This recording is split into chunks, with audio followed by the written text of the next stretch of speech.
Hey everybody, Michael Crump here, bringing you the latest and the greatest in PlayStation 4 homebrew news and much, much more. Okay, so it is finally here, GoldHEN version 2.1. In this instance, it was released just a mere 2 minutes ago, and I'm already talking about it. Okay, so let's go ahead and let's take a look at what's included in this release. Okay, so normally there is the features, but down here where it gets a bit interesting is where it says in the changelog version 2.1. So first off, there has been this added configuration file. So this configuration file is just simply stored in the /data/goldhen/config.ini. And inside this configuration file, what this is going to allow you to do is that instead of going in every single time and manually turning on FTP or manually turning on the bin loader, you're now going to be able to persist that between reboots. So if you need to reboot your system needs to come back up. You need to reload GoldHEN like you always do. You won't have to go back in there manually and turn on those flags. This is awesome. The other thing that's been added in here has been added clog server support on 3232, as well as there is an improved rest mode support. So with the rest mode support, that's obviously when you take your PlayStation 4 and you decide to put it into rest mode and then come back to it. Some folks with earlier versions of GoldHEN have had issues with that. And it looks like a lot of that support has now been improved to where when you come back from rest mode, it's going to automatically stick and to stay. Okay, so let's go ahead and let's grab the bits. I'm just going to click down here on GoldHEN, and it has been downloaded to my machine. And what I'm going to do is I'm just going to load mine on my little tiny ESP32 device. Now, all of the hosts will probably be updated with this, probably even by the time that I release this video. So if you already have a host that you know and love, more than likely they will have already updated to the very latest GoldHEN.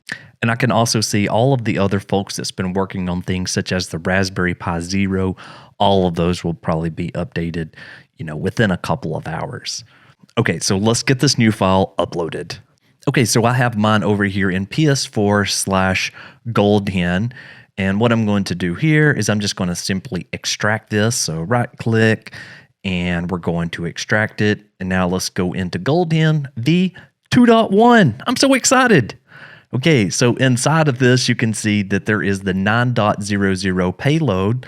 But if you're on one of these other firmwares, then you can use that payload as well.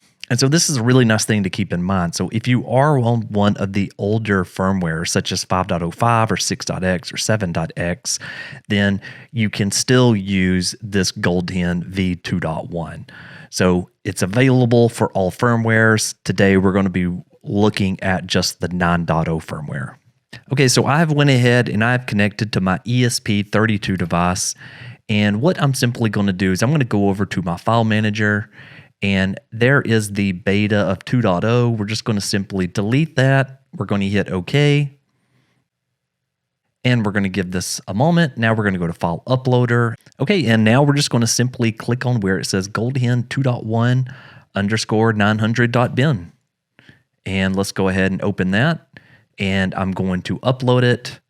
And there it is. We can see that it has been added. So now I'm going to switch over to my PlayStation 4. I'm going to connect to my ESP32 device, and we're going to go ahead and we're going to run it. Okay, so over on the PlayStation 4, all I have done so far is just connect to my ESP32 device. And so now I'm going to go ahead and run that exploit. So I'm going to come up here back into settings. Let's go up to our user guide, and give this a second to load up. Okay, and now that's complete, and there is the brand new GoldHEN 2.1. So let's go ahead and let's click on that. Okay, and here it goes. And again, I will not be editing this part of the video just so that you can kind of get a sense for the time that it takes.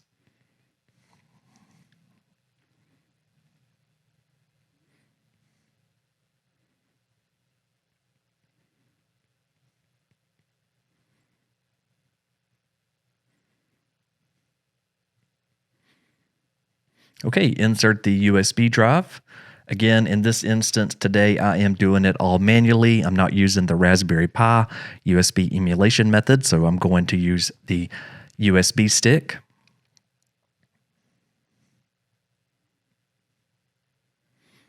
Okay, we got a pop-up. I pulled it back out. And this is pretty nice. Now it actually gives you a little message here of remove the USB drive. And there it is. It is loaded. Here's our very first experience with GoldHEN version 2.1. Okay, let's go into GoldHEN. And we are going to go ahead and toggle on both the FTP and the bin loader server. Let's go into our about and let's look at the changelog here. And there is the changelog. And so this maps up to obviously what was in the GitHub. Okay, so I think what I would like to take a look at now is take a look at that configuration file. So let's go into PS4 Explorer.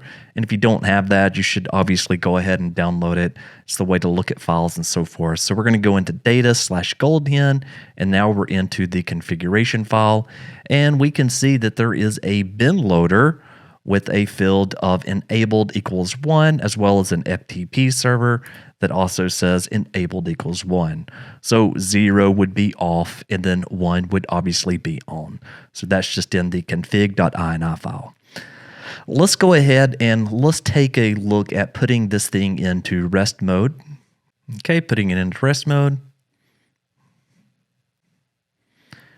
And there we go. Our applications launch and work just as they were before. So rest mode, it came out of rest mode super fast, and I was able to launch and bring up my homebrew application.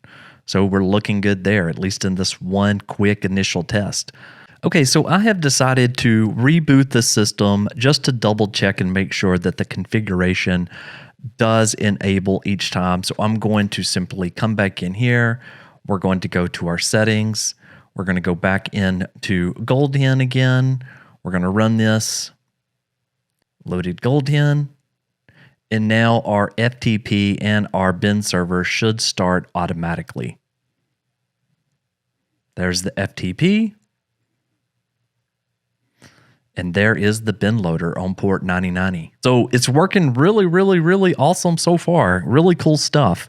Okay, so this was another great release by Sistro and the rest of that team. Obviously, the rest of the team members is over there on GitHub, but I did learn today that they do have a donation page, and I personally want to support the work of them, and I think that you should too. So I decided that I'm going to go ahead and I'm going to give them just a little bit of money, and hopefully that helps Sistro and that team to continue to develop groundbreaking, awesome stuff. Let's do it right now.